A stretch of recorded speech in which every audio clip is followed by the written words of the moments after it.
কলকাতা টিভির খবরে শিলমোহর। মধ্যরাতে বিজ্ঞপ্তি প্রকাশ এসএসসির মুখ্যমন্ত্রীর ঘোষণা মতো শিক্ষক নিয়োগের নতুন বিজ্ঞপ্তি প্রকাশিত। নিয়মে বড়সড় বদল। চাকরিহারা শিক্ষকদের পরীক্ষায় একাধিক বাড়তি সুবিধা দেওয়ার চেষ্টা রাজ্যের। প্রকাশিত হলো নবম, দশম ও একাদশ দ্বাদশের শিক্ষক নিয়োগের বিধি। লিখিত পরীক্ষার শিক্ষাগত যোগ্যতা, শিক্ষকতার অভিজ্ঞতা, ইন্টারভিউ, ক্লাস করানোর ক্ষমতার উপর তৈরি হবে প্যানেল। 60 নম্বরের পরীক্ষায় লিখিত পরীক্ষা হবে। ওএমআর এ 10 নম্বর থাকবে শিক্ষাগত যোগ্যতার জন্য। এক্ষেত্রে স্নাতক বা স্নাতকোত্তর স্তরে 60% বা তার বেশি নম্বর পেলে 10 নম্বর পাবেন। স্কুল সার্ভিস কমিশনের শিক্ষক নিয়োগ পরীক্ষার আগে নতুন বিধি প্রকাশিত হয়েছে। বৃহস্পতিবার মধ্যরাতে ওই গেজেট বিজ্ঞপ্তি প্রকাশ্যে এসেছে। নয়া বিধি অনুসারে জোর দেওয়া হয়েছে শিক্ষকতার পূর্ব অভিজ্ঞতা এবং ক্লাস নেওয়ার দক্ষতার উপরে। লিখিত পরীক্ষা নেওয়া হবে 60 নম্বরে, যা আগে ছিল 55 নম্বরের। শিক্ষাগত যোগ্যতার উপরে থাকবে সর্বোচ্চ 10 নম্বর, যা আগে ছিল 35 নম্বর। ইন্টারভিউর ক্ষেত্রে নম্বর আগেও সর্বোচ্চ 10 ছিল এবং এখনও তাই রাখা হয়েছে। শিক্ষকতার অভিজ্ঞতার উপর দেওয়া হয়েছে সর্বোচ্চ 10 নম্বর। 2025 সালের 1 জানুয়ারির হিসাবে 40 বছর বয়স পর্যন্ত নিয়োগের জন্য আবেদন জানাতে পারবেন চাকরি প্রার্থীরা।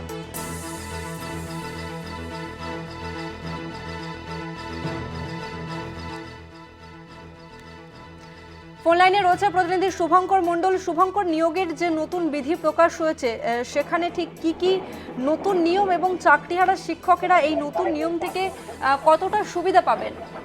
দেখো, চাকরিহারা শিক্ষকদের জন্য বিশেষ সুবিধা রয়েছে সেখানে, কেননা তুমি জানো মুখ্যমন্ত্রী মমতা বন্দ্যোপাধ্যায় তিনি কিন্তু স্পষ্ট করে সাংবাদিক বৈঠকে জানিয়ে দিয়েছিলেন যে যারা চাকরিহারা শিক্ষক তারা যদি পরীক্ষায় বসে তাদের এজ রিল্যাক্সেশন এবং সেই সঙ্গে সঙ্গে কিন্তু অভিজ্ঞতা নিরিখে তাদের বাড়তি সুবিধা দেওয়া হবে। এবং সেটি কিন্তু তোমায় জানিয়ে রাখি উল্লেখ করে স্পষ্ট বলে দেওয়া হয়েছে যে নিয়োগের যে বিধি চালু হয়েছে সেখানে কিন্তু এই দুটি দিক যেন দেখা হবে একই সঙ্গে। ওএমআর শিট নিয়ে ব্যাপকভাবে জালিয়াতি এবং সেই সঙ্গে সঙ্গে কিন্তু ওএমআর শিট নিয়ে একাধিক প্রশ্ন এর আগে তৈরি হয়েছিল।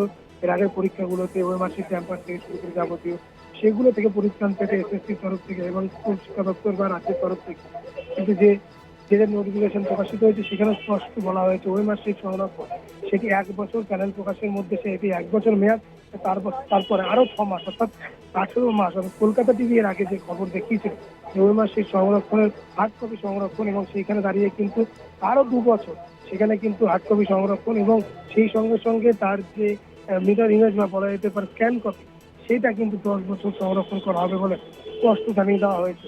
এবং তোমায় জানিয়ে রাখি একই সঙ্গে কিন্তু এই যে 10 বছরের সংরক্ষণ সেটিও আমরা কিন্তু কলকাতা টিভির মাধ্যমে তুলে ধরেছিলাম। তোমায় জানিয়ে রাখি যে স্কুল সার্ভিস কমিশন কিছুক্ষণ আগে তারা মধ্যরাত্রে কিছু পরে তারা বিজ্ঞপ্তি প্রকাশ করেছে নিয়োগের, এবং সেখানেও কিন্তু এই যে চাকরিহারা তাদের জন্য সুপ্রিম কোর্টের নির্দেশ অনুযায়ী বলে দেওয়া যে এই রিল্যাক্সেশন এবং সেই সঙ্গে সঙ্গে অভিজ্ঞতা এই বিষয়টিকেও কিন্তু স্পষ্টভাবে সেখানে রাখা হয়েছে। অর্থাৎ যারা পরীক্ষা দেবেন 2016 সালে যারা ক্যান্ডিডেট ছিলেন, বিশেষ করে এই মুহূর্তে যারা চাকরিহারা যারা আন্দোলন করছেন তাদের জন্য কিন্তু এই বাড়তি সুবিধাগুলো ইতিমধ্যে দেওয়া হয়েছে এবং বিধিতে যে বদল সে বিধিতে বদল করা হয়েছে। শুধুমাত্র তাই নয়, নবম থেকে দ্বাদশ পর্যন্ত যে নিয়ম সেটি যেরকম বদল করা হয়েছে বিধিতে, একই সঙ্গে কিন্তু উচ্চ প্রাথমিক অর্থাৎ 6ষ্ঠ থেকে 8ম শ্রেণী পর্যন্ত যে নিয়োগের বিষয় সেখানেও কিন্তু একাধিক বদল করা হয়েছে। সেখানে নম্বরের বিন্যাস রয়েছে, নবম থেকে দ্বাদশ এরকম নম্বরের নতুন বিন্যাস তৈরি করা হয়েছে। ইন্টারভিউ থেকে শুরু করে অভিজ্ঞতা সেই সঙ্গে সঙ্গে যাবতীয়গুলো যেমন দেখা হচ্ছে, একই সঙ্গে কিন্তু উচ্চ প্রাথমিকেও তোমরা জানিয়ে রাখি ওএমআর সেই সঙ্গে সঙ্গে লিখিত পরীক্ষা এই যাবতীয় কিন্তু নম্বর বিন্যাস করা। অর্থাৎ কোনো জায়গায় কিন্তু দেখা যাচ্ছে যে একেবারে স্বচ্ছতার সঙ্গে পরীক্ষা নেওয়ার ক্ষেত্রে তারা বদ্ধপরিকর এবং সেই দিকে তাকিয়ে এই যে বিধি সেই বিধির কিন্তু ব্যাপক বদল এবছর চোখে পড়ল। এবং নতুন যে গেজেট নোটিফিকেশন সেখানে বিধির যেন উল্লেখ হয়েছে, একই সঙ্গে কিন্তু এসএসসির যে নিয়োগের বিজ্ঞপ্তি সেখানেও তাতে স্পষ্ট করে উল্লেখ করে দেওয়া হয়েছে। এরকম তোমায় জানিয়ে রাখি এরপরে আদতেও যারা চাকরিহারা তারা পরীক্ষায় বসেন কিনা, কারণ আজকে তাদের একটি বড় মিছিল রয়েছে নবান্ন অভিযান, সেখানে তারা অর্ধনগ্ন হয়ে তাদের হাঁটার কথা রয়েছে শিক্ষকদের। সেখানে দাঁড়িয়ে তারা 12 তারিখে পরীক্ষার বিরোধিতা করে এসছে এবং তারা পরীক্ষা আদতেও দেয় কিনা, যদি পরীক্ষার দিনক্ষণে কিন্তু একেবারে যে বিজ্ঞপ্তি প্রকাশিত হয়েছে এসএসসির তরফ থেকে মধ্যরাতের কিছু পরে সেখানে কিন্তু পরীক্ষা কিন্তু সময় বা পরীক্ষার তারিখ কিন্তু উল্লেখ নেই। তবে সেইখানে দাঁড়িয়ে আদতেও এই পরীক্ষার্থী বা চাকরিহারারা পরীক্ষায় বসেন কিনা এখন সেটাই দেখার কারণে তারা মুখ্যমন্ত্রী হস্তক্ষেপ চাইছেন। গতকাল তারা নবান্নেও চলে গিয়েছিলেন, মুখ্যমন্ত্রী বাড়ির সামনে চলে গিয়েছিলেন। এবার তারা নবান্ন অভিযান করছেন আজ বেলা 11টার সময় শিয়ালদা থেকে জমায়েত করে। হয়তো সেইখানে দাঁড়িয়ে আদতেও তারা পরীক্ষায় বসেন কিনা সেটি এই মুহূর্তে সব থেকে বড় প্রশ্ন। যদিও তারা জানিয়েছিল যদি বিজ্ঞপ্তি প্রকাশিত হয় পরীক্ষা দেওয়া ছাড়া উপায় নেই, তারপরেও তারা জানাচ্ছেন যে মুখ্যমন্ত্রী তারা হস্তক্ষেপ চান, তারা পরীক্ষা দিতে চান না, তারা নতুন নিয়োগের বিজ্ঞপ্তিকে তারা মানছেন না। সেই দিকে তাকে মুখ্যমন্ত্রী দৃষ্টি আকর্ষণ করে তার সঙ্গে একেবারে মুখোমুখি বসে এই বিষয়টি নিয়ে আলোচনা করতে চাইছেন তারা। একদমই ধন্যবাদ তোমাকে শুভঙ্কর।